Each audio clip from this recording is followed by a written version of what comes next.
Hi, welcome to Celebrating Culture. This month we're talking about dining in New Orleans. What is Sicilian dining? What is Creole Sicilian? And we're here at Tony Montalbano's place, Two Tonys, out at Lakefront Marina. Tony, welcome to the show. How are you? Yeah, good to see you. You started out in the French Quarter and then you moved out to New Orleans, Lakeview area. Tell us your story. My dad and I started Two Tonys 30 years ago, but he started much earlier than that down in the French Quarter. Him and his brothers and sisters and aunts and uncles, they all grew up in the French Quarter. Like a lot of the families down in the French Quarter, they wanted better lives for themselves. My grandfather had a grocery store. A lot of Italian families had either grocery stores or were in the restaurant or the food service industry. He was also a commercial fisherman. My dad and his brothers, didn't want that life, the commercial fisherman life, but that's something he brought over from Sicily. His grandfather, so my great-grandfather, was a commercial fisherman out of Palermo. So I think that's why New Orleans fit so well for them. They were going from a coastal fishing community to another coastal fishing community, and it worked out well for them. The migration takes place. I mean, they were schools and all in the French Quarter, but we see the French Quarter today, and it's tourist. It's changed. My dad and his brothers and sisters, they went to St. Louis Cathedral School. It's a block behind St. Louis Cathedral,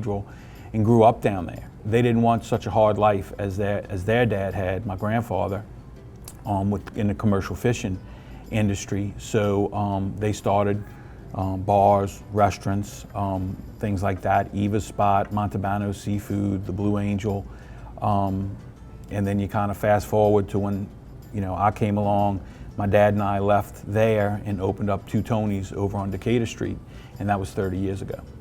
And from there, you actually were in Bucktown for a period. The timeline goes, French Quarter or Decatur Street, 100 block of Decatur for about 3 or 4 years. Then we moved out to Bucktown, there for about 18 years. And now we're at this new location, which is just a few blocks away. We're going on 7 years now. It seems like a close-knit community, longtime clients. It does, and really that's one of the things that keeps me in the industry. I really, really do legitimately feel blessed and good about people who, from just a simple birthday or a 50th wedding anniversary, that they choose us. There's a lot of restaurants in New Orleans, a lot of real good restaurants. This is more of, they feel like they're just coming to a family member's house. Good food, friends, family, the owner, the wait staff. It just means a lot to people. A lot of regulars.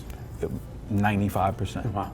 So when you say the good food, you seem like you've made the local cuisine your niche. Soft shell crabs, you're known for. I'm a stickler about only getting local crabs, only doing it in season. We'll never use a frozen crab. We try hard to get Lake Pontchartrain, Lake Vaughan crabs. I think it makes all the difference. We just do different sauces and things, and then you start getting into the Creole Italian side of it where, we may do just a flair that it might have some Creole tomatoes mixed into the recipe or the sauce. Local seafood, maybe it's crawfish season at the same time. We're using Louisiana crawfish tails, maybe tasso. Fusing all the things that we have so many good ingredients, it makes my life easy. So the Creole tomato that gets the name, and it's mostly known in St. Bernard and Plaquemines. How did it get started? I think there's a few different stories out there, but it's widely held that the alluvial soil down in Plaquemines and St. Bernard Parish is the key to it. I think LSU, created a Creole tomato that maybe was a little bit more resistant to diseases and things like that. Tell you what, it's something special when you get a vine-ripened tomato from St. Bernard. It's like wines, almost like when you go to Napa, you have this type of wine. It grows in this soil and that soil. Yeah, the most popular one in Italy is the San Marzano style tomato. It's a plum style tomato. So the San Marzano style, it's the soil it's grown in. It's the climate, the humidity, and the same thing here in South Louisiana. I'd actually like to put some Creoles up against some San Marzanos and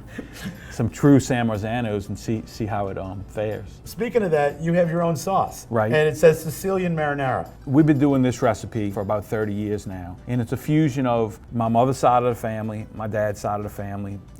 One's a Sicilian, one is more of a northern Italy, my mother's side. But these are recipes that they have been doing for years. And I kind of took them as my own. Every chef wants to do their own twist on it. And marinara actually translates into sailor style in Italian. Something that would be a good hearty meal when sailors came back in is where I think the name originated from. And then also pastas. We got Progresso soup, we got luxury pasta. Worldwide names, it's amazing that they came out of just little small stores in the French Quarter. This fresh produce that was Right. just plentiful. We're pretty lucky. Fresh produce, fresh seafood all around us. There's a reason that New Orleans is well known around the world as, such a foodie spot. We got some great ingredients that other people just don't have. Any family recipe that was always your favorite from grandma or grandpa? A bunch of them. And a lot of the food that I do today spins off of those great recipes. And some of them are those exact recipes. Beef daube is not a very well-known dish, but Sicilian Italians in New Orleans, if you put that on the menu, they absolutely know what you're talking I about. read you actually send an email out to some of your followers. When I do it, I call out and it's a sellout. The muffalata sandwich, I think that goes back to, was called the Romano previously? Roma Sandwich, a guy, and I would love to say he was my great uncle or something like that, but he wasn't.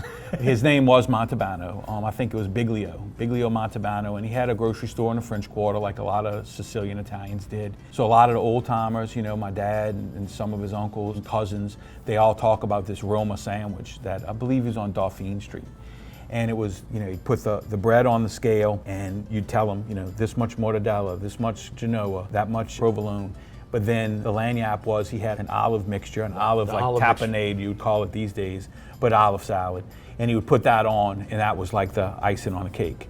And then he'd wrap it up, but it would feed the family. It was a well-known sandwich, and I think a lot of people agree that kind of morphed into the muffalata that we see today. And it is the olive salad on the muffalata That's what that makes it special. It does. It's unbelievable. It's a cold cut, a really good cold cut sandwich. Otherwise, So if somebody wants to follow you and know when to come, get on your list, how do they find you guys? twotonys.com. Okay. And you can email me there, or we love getting requests for different things, or if somebody has a question about a party or an event coming up. Tony, I want to thank you for being on the show. All right. And stay tuned. We'll be right back with more Celebrating Culture.